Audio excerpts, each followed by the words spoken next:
So does ChatGPT actually have a higher conversion rate than Google traffic? Neil has actually done a study on this. So Neil, what have you seen? So we see when you look at analytics and visitor to conversion rate, yes, it is higher. What analytics is not reporting is when you ask people their journey and when they go through ChatGPT to make a decision and then purchase, the amount of times they interact with the brand before they visit the website and do their research is much more higher. So instead of someone searching on Google, going to your website, doing research, then going to another link, doing research, then going to another listing on Google, doing research, and then deciding which site to buy, they're doing this research on ChatGPT, so you're not seeing the visitor count. When you look at true impressions to conversion rate, we don't think it's higher. I don't have exact data because they don't provide it. But we don't think it's higher because people are interacting with the brand way more often than they're actually clicking over to a website and then buying. Typically, they're doing their research on ChatGPT. Then when they're ready, they're clicking over and buying, but they've already done a lot of the research and they don't even have to go to the website to finish their research in many cases. It's interesting because I saw these numbers this morning, but it took ChatGPT about 4 years to get to 1 billion queries a day. And then Google, it took much longer, right? But the caveat is there wasn't an LLM in the past. The way now we're asking a lot more questions. So naturally there's going to be more queries, right? So it's not exactly apples to apples. It was just like Threads was the fastest app to, was it 1 million or 100 million signups or something? Yeah, 100 million in like a week or 2 weeks. But it's like, dude, no, you just piggybacked off the distribution you already had. And so, but in this case, it's like, no, the search behavior actually changed. And so it's not apples to apples. But again, like we're not saying we don't love ChatGPT, we do. But, Google's not exactly dead yet. No, Google's not dead yet. And Sundar let's say ChatGPT is getting 1 billion queries a day, all right? Google's at 13.7 billion a day, and that was last year. During the Google I/O event, Sundar said search has already grown like more than 10%-ish or something like that because of AI. No, their search, I don't know if we're talking about the same thing, but their coding velocity has increased 10%. So actual productivity in their organization. It's not just like Meta's, like Mark Zuckerberg's like, oh, we're 30 to 40% more code. Sundar's like, what's more productive for us is actually looking at engineering velocity. That's the 10% that I remember. There was also, you could be right, but I thought I saw some stat that he was saying search. Oh, cool. AI overviews is driving over a 10% increase in usage for the type of query. So they're seeing a 10% plus increase in usage on Google. And what do you see on X now? Oh my God, Google is stealing our traffic. It's like, what are you going to do about it? But let's just use rough numbers. If they're at 13.7 billion a day and you got a 10% increase, you're at another extra 1.3 billion searches a day. Yeah. Which is kind of crazy to think about. Yep. It's just like, our AI just helped us increase our search volume by roughly the amount that ChatGPT gets on a daily basis. This is also interesting. So Patrick Stocks, this product advisor, technical SEO guy, brand ambassador at Ahrefs, he wrote this post on how AI assistants are breaking web analytics and hurting their future. So the premise of this post, and it's a 6-minute read, but his whole premise is, look, search is moving from traditional search engines to AI assistants, but traffic from many of these sites isn't being tracked properly in your analytics. And it's not necessarily your fault. It's their fault, right? So he was just saying, look, their LLM filter in Ahrefs web analytics, notice some common AI assistants missing from the list. They're in our filters, but we aren't seeing any data from their sites, right? So you see ChatGPT, Gemini, whatever. And it talks about the invisible traffic problem comes from these systems stripping the referral value. So I think this is a minor problem for right now, but just keep in mind that we're still very early days right now. Even the CEO of AMD yesterday said we're very early innings of AI right now. Yeah. So just keep in mind, this stuff evolves. Like Google didn't become what it became like overnight. No.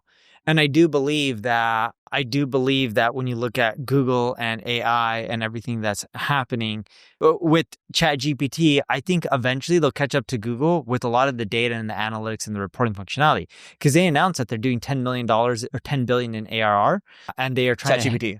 And they're trying to hit or OpenAI, and they're trying to hit 120 something billion by 2029. Dude, it's crazy because a couple years ago it was like 2 and then 3 and then now it's like 10, and so it's compounding pretty quickly.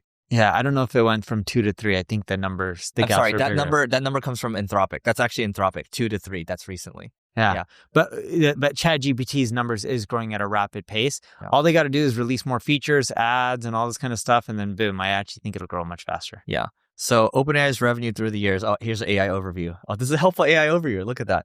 2020, 3.5 million. 2024, 3.7 billion.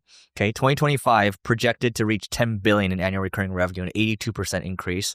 They expect to generate 12.7 billion total revenue for the year. And then 2029, to your point, OpenAI aims for 125 billion in revenue. So I was talking to a guy named Daniel George, and Daniel created this startup, Sequoia backed or Sequoia Scout backed. I don't know what you want to end up calling it. It's called TwinMind.ai. Here's an interesting stat for him. Okay. They have a lot of users. They're growing virally, just mainly through word of mouth.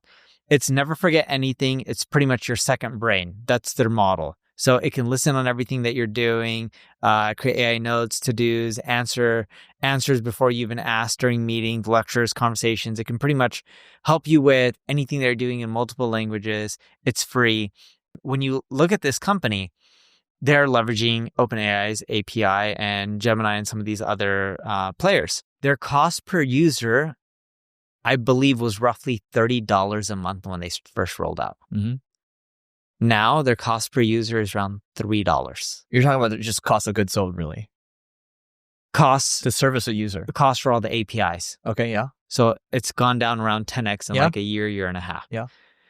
What's the cost going to be? That's 90%. Yeah. Yeah. What's the cost going to be in another year or 2 years? Because these models are getting more efficient. They're buying their own energy, nuclear power plants, and the chips are getting more efficient. So it's like, what's the real cost going to be? In another Every year or 2 two? generations, it basically goes down like 100x, something like that. Every Wow. 2 generations for these models. Yeah. Like what used to be really expensive 2 years ago is now like cents. So Well, let's go back here. What do you mean by 2 generations? You're talking about like ChatGPT. like models. Like it's like, so right now we have '03 Pro, right? And then you had '03, and then you had 4.1, and you had 4.0, right? But then you had ChatGPT 3 before, right? Those the cost for tokens used to be way more expensive. And to your point, they're dropping like 90%, 99%, right? And then you have DeepSeek come out, this 99% drop, right, from these tokens. And so to your point, it's becoming a lot cheaper. And they call this, remember we talked about Jevons paradox, the more something gets used, it actually proliferates even more. And so the costs are coming down. You're going to see a lot more queries, a lot more energy being used, a lot more compute being used. And to go back, when you're saying every 2 generations, like there's 4 mini. Mm-hmm. Is that considered, do you consider that another generation? Like 3, from going from 3 to 4 would be 1 generation. Right? Okay. So you're not considering all the like The sub minis variations. and no. Okay. Yeah. That's still, crazy to think about. I don't know when they're coming out with 5. ChatGPT. They say they're holding off a little bit. I remember. Mid to late 2025. Yeah, so they're holding off a little bit. Like they're pretty close already, but Sam Altman said like they're going to wait a little bit because it's that amazing.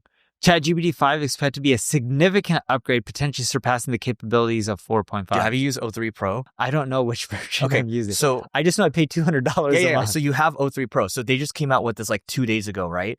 And what it does is '03 is a really good reasoning model, but '03 Pro, here's what I did. I was like, okay, tell me what are the highest leverage things that I can do with this model that I cannot do with '03 or any other deep research, whatever other model out there, right? And then it basically talks crap to me in the beginning. It's like, you ask the things you ask me are like how to do things, right? It's like, no, here are the highest like 12 leverage, highest leverage prompts.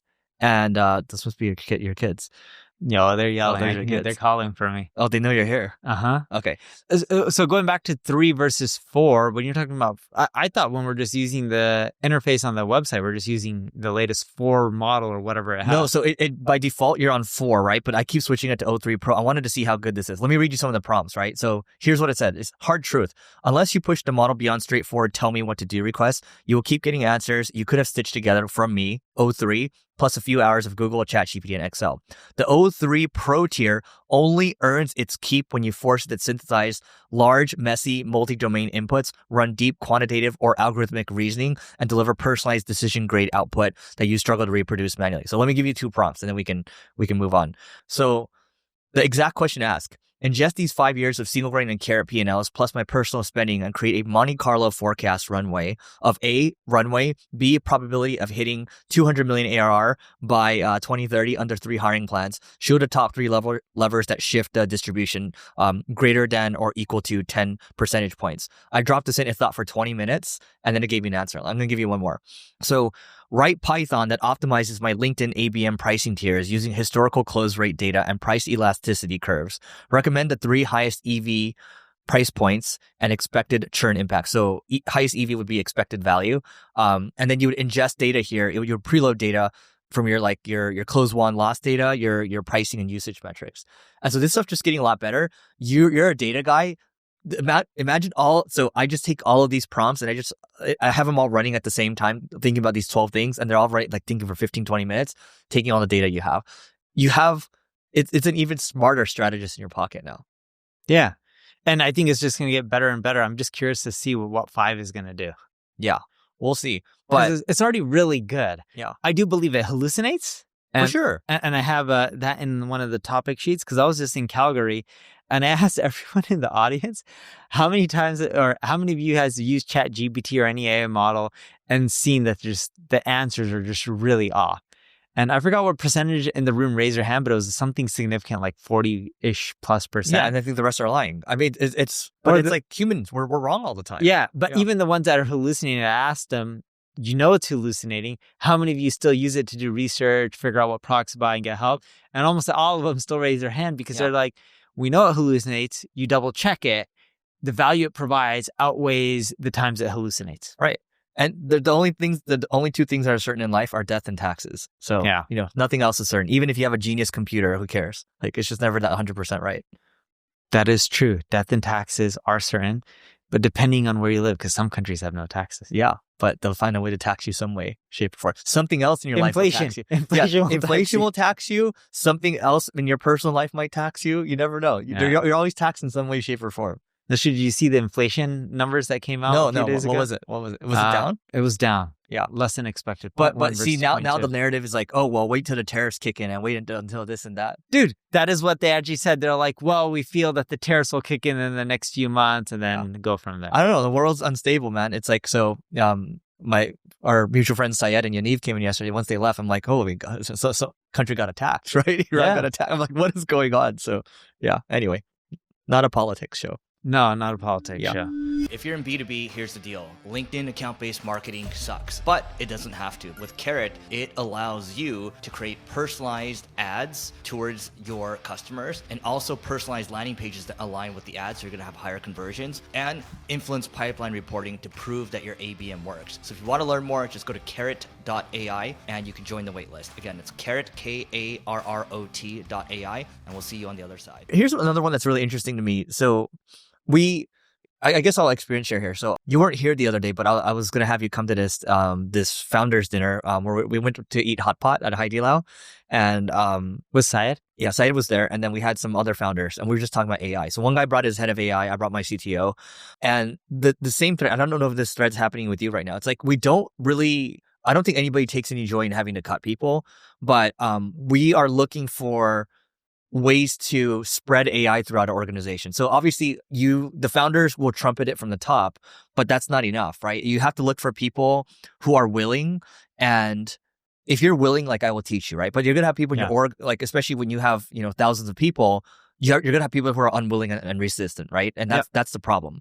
And so our whole thing is, and Syed was actually the one that brought this up. It's like you want to get people to the aha moment where you start using ChatGPT or Cursor, you realize all of a sudden you're 10 to 15 times faster. You just need to get people to that point, and then they can activate on their own, right?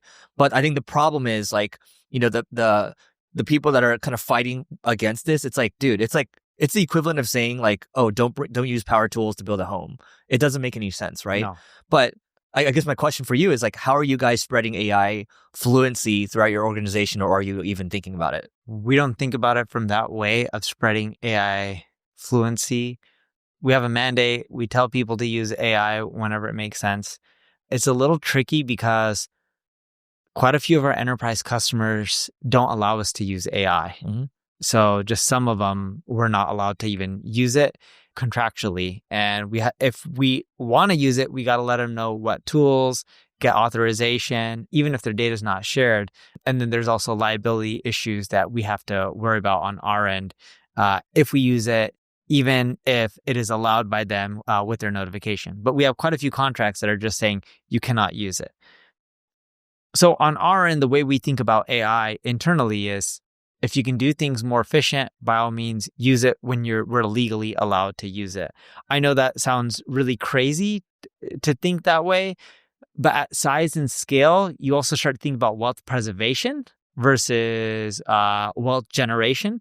Because for us, it's more important to keep what we have. Yes, I want to grow, but we first optimize for keeping what we have and not losing it. The way we really think about things is we have a team that's dedicated on disruption.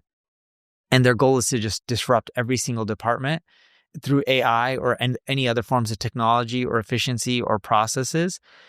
And we found it's easier to have a team that focuses on disruption than it is to get every single department to try to disrupt themselves. That's just what we found internally. So, that central team has been doing some really cool work. And then when they find some huge wins, we roll it wherever we can out legally. So this is interesting. So Yaniv and I were talking yesterday, and then we were a friend of ours, and they do well as a company. And he was just saying, you know what? Like, I'm just hiring a lot of people who are 17, 18, 19 years old, right? And these people are very motivated. They're coming out of college, right? And some of these people, sometimes they'll ask, they're so motivated with it because they're just trained on this stuff. They don't know any other world where there is no AI, right? And they're just like, hey, can I sleep on the couch? Like, they go to the office and can I sleep? I'm like, dude, that's amazing, right? And so they're fully bought into this, and they're kind of driving this world forward. And he's in his mind, it's like, and in my mind too, I'm like, a lot of people I talk to from UCLA over here, like, I'd like to recruit more. And so, because again, they come equipped with this. And so, again, I have no issue. And what we talked about at dinner is like, we have no issue teaching people who are willing. It is the issue where if the people who are unwilling, that means they don't align with, they don't necessarily align with maybe the future of where we're going. And that's going to become more and more of a thing. And so I think my opinion is the founder has to keep trumpeting it from the top, but you need champions within the organization and people who will identify other people and kind of spread this positive virus throughout the organization. Yeah. If you don't have a culture where people want to embrace it, I think it's going to be hard. There was a guy that we hired a long time ago. He didn't end up working out. He worked for one of the largest ad agencies out there, publicly traded, massive, call it 100,000+ employees. And his job, this was before all the LLM stuff that was really coming out. His job was to automate as many departments as possible and reduce headcount. So when he would go to the departments and try to help them automate and reduce headcount, no one wanted to help him out because it was just going to cost. This guy's going to cause chaos. Yeah. So you got to really have a culture that wants to improve and they want to embrace this stuff, or I just think it's really hard to get things implemented. Like, we have a culture and a lot of people do want to embrace their technology.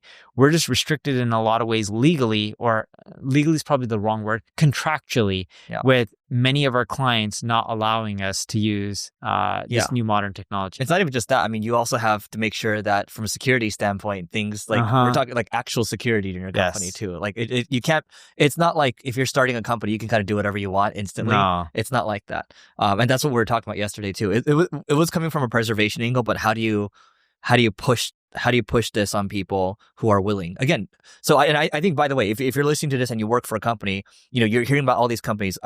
Okay, this company cut 300 people over here. This company saved $8 million in payroll. Google is paying people to leave. Microsoft just cut 6,000 people, right? And so I think you don't worry about AI slashing headcount. It's more so if you can adopt a willing mindset, and once you hit that aha moment where you've become 10x or 100x faster, that's all you really need to do. You just need to flip that mindset and you'll be okay. Yep. Yeah. So, but yeah, it's kind of great. Like, what was the deal with Google? What will they pay you? Do you know the terms? No, but I saw Google recently made a buyout offer for employees. Yeah. Google buyout. Let's see. Google offers buyout for employees in search to employees across the company, including search. Let's see. The buyouts are part of companies' effort to reduce headcount, which Google has continued to do in waves since laying off 12,000 employees in 2023. If some teams are mandating office returns for remote workers who live within 50 miles of an office. which is a lot of traffic, depending if it's in Northern California or where it's at. Or LA. LA's pretty bad. Yeah. 50 miles is like 2 hours in LA. Yeah, but it's their way of saying come to the office or quit. Or else. Yeah. Yeah. Yeah. Yeah, they're not, it's not sharing how much they're offering, but I bet you it's really nice. Yeah. From a severance standpoint, they can afford it. Yeah. And it makes sense. You just start buying off people, saying like, all right, you can leave. Well, that's it for today, guys. Please don't forget to rate, review, subscribe, and we'll see you tomorrow.